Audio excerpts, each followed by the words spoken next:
Imagine being so rich you could buy an entire country and still have change left over.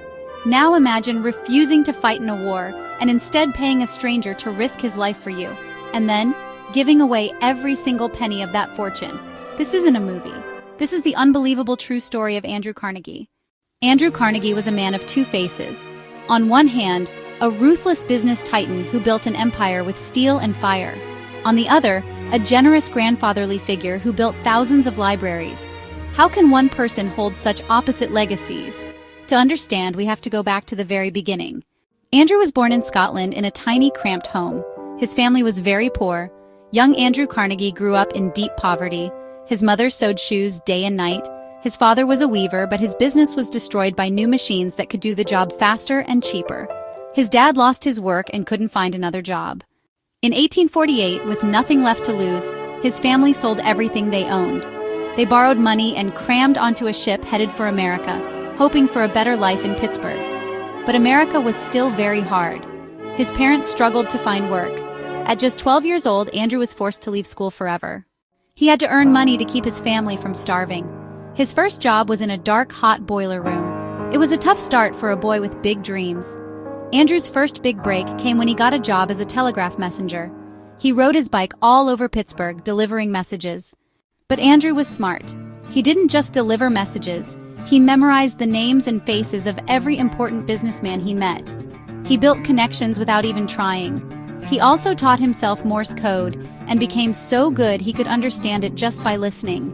This amazing talent caught the eye of a very powerful man, Thomas Scott, a top manager for the Pennsylvania Railroad. Scott became Andrew's mentor, like a second father. He hired Andrew as his personal assistant, giving him a front-row seat to the biggest corporation in the world. Scott even helped Andrew make his first successful investment. The poor boy was finally getting a taste of success. When the Civil War started, Carnegie was picked to fight. But he made a controversial choice. He paid another man $850 to take his place on the battlefield. While others fought, Carnegie was thinking business. He noticed the enemy's bomb kept burning down the army's wooden bridges. Then he thought, what if I build this bridges out of iron instead? So he started a company to build iron bridges. This was smart, but his next move was genius. He then realized, why buy the iron from someone else? Why not own the iron mines myself? So he did. He built a bridge company and owned the iron mills that supplied it. This meant he controlled everything, from digging the iron out of the ground to building the final bridge. This strategy, called vertical integration, made him incredibly powerful and rich. Then, a new invention changed everything: the Bessemer converter. It made quality steel quickly and cheaply. Carnegie saw the future. He jumped in with lightning speed, building massive steel factories. He became obsessed with efficiency. He hired the best people and used the latest machines. He was so focused on cutting costs that he preferred machines over workers. Why? Because machines never got tired, never asked for a raise, and never went on strike. He was also a marketing wizard.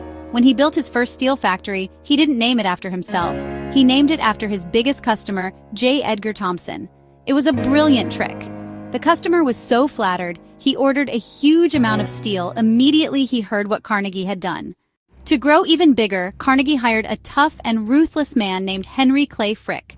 Together, they would do anything to win. They crushed competitors by spreading a nasty rumors that their rival steel was weak and defective. They went as far as giving it a name: homogeneity. It was a complete lie, but it scared away the competitors' customers. Then Carnegie and Frick dropped their prices so low the other company couldn't compete. Then Carnegie offered to buy those companies cheap, just so he can monopolize the market. But this ruthlessness led to tragedy. At Carnegie's steel plant factory, workers were tired, they were underpaid and overworked. Carnegie wanted to cut their wages even more, but he didn't want to take the blame. So he went on a vacation to Scotland and left Henry Frick in charge to do the dirty work. Frick demanded longer hours for less pay, but workers refused. Frick locked them out of the factory and hired guards to bring in new replacement.